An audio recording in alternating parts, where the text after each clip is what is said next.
ചില തീരുമാനങ്ങളൊക്കെ എടുത്തിരിക്കുകയാണ് കോൺഗ്രസ്.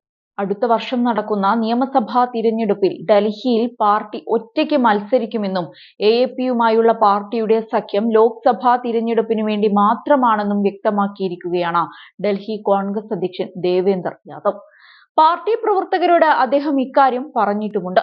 നേരത്തെ AAP-യും സമാനമായി ഒറ്റയ്ക്ക് മത്സരിക്കുമെന്ന് പ്രഖ്യാപിച്ചിരുന്നു.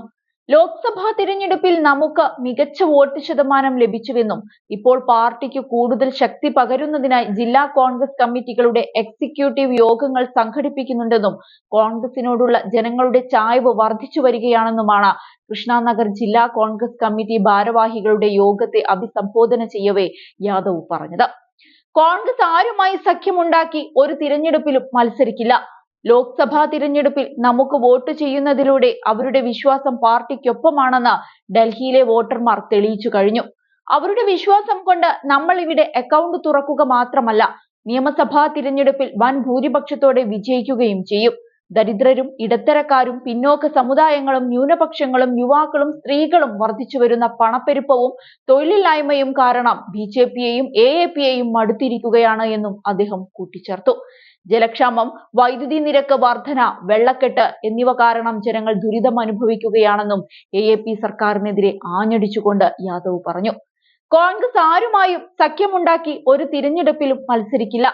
ലോക്സഭാ തിരഞ്ഞെടുപ്പിൽ നമുക്ക് വോട്ട് ചെയ്യുന്നതിലൂടെ അവരുടെ വിശ്വാസം പാർട്ടിക്കൊപ്പമാണെന്ന് ഡൽഹിയിലെ വോട്ടർമാർ തെളിയിച്ചു കഴിഞ്ഞു. അവരുടെ വിശ്വാസം കൊണ്ട് നമ്മൾ ഇവിടെ അക്കൗണ്ട് തുറക്കുക മാത്രമല്ല, നിയമസഭാ തിരഞ്ഞെടുപ്പിൽ വൻ ഭൂരിപക്ഷത്തോടെ വിജയിക്കുകയും ചെയ്യും. ഇക്കഴിഞ്ഞ ലോക്സഭാ തിരഞ്ഞെടുപ്പിൽ കോൺഗ്രസും AAP-യും ഒരുമിച്ച് ഡൽഹിയിൽ മത്സരിച്ചെങ്കിലും ഇരു പാർട്ടികൾക്കും സീറ്റുകളൊന്നും നേടാൻ കഴിഞ്ഞിരുന്നില്ല. BJP 7 മണ്ഡലങ്ങളിലും വിജയം ഉറപ്പിക്കുകയായിരുന്നു. കോൺഗ്രസിന്റെ വോട്ട് വിഹിതം 18.91%, AAP-യുടേത് 24.17%. ഡൽഹി നിയമസഭാ തിരഞ്ഞെടുപ്പിൽ കോൺഗ്രസ് ഭൂരിപക്ഷം നേടുമെന്നും BJP-യെയും AAP-യെയും ജനങ്ങൾ മടുത്തുവെന്നും ദേവേന്ദ്ര യാദവ് അവകാശപ്പെട്ടിരുന്നു. എന്നാൽ 2015-ലെയും 20-ലെയും നിയമസഭാ തിരഞ്ഞെടുപ്പുകളിൽ പാർട്ടിക്ക് ഡൽഹിയിൽ അക്കൗണ്ട് തുറക്കാൻ പോലും കഴിഞ്ഞിരുന്നില്ല എന്നതാണ് ശ്രദ്ധേയമായ കാര്യം.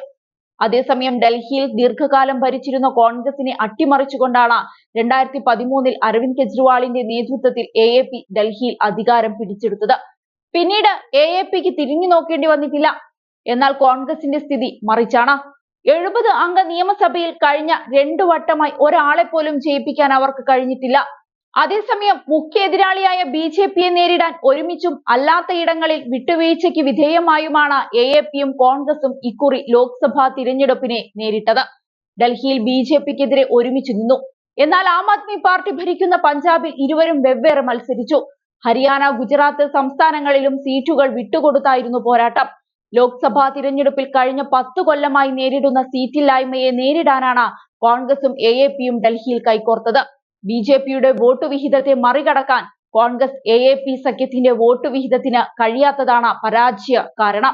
2019-ൽ 56.9% BJP-ക്ക് ലഭിച്ച വോട്ട് വിഹിതം. കോൺഗ്രസിനാവട്ടെ 25%, AAP-ക്ക് 18%. AAP-യുടെ 7 സ്ഥാനാർത്ഥികളിൽ അന്ന് 5 പേർക്ക് കെട്ടിവെച്ച കാശ് പോലും കിട്ടിയിരുന്നില്ല. മുഖ്യമന്ത്രി അരവിന്ദ് കെജ്രിവാൾ ജയിലിലായതിന്റെ സഹതാപം വോട്ടാകുമെന്ന് പ്രതീക്ഷിച്ചുവെങ്കിലും അതുണ്ടായില്ല എന്നതാണ് സത്യം.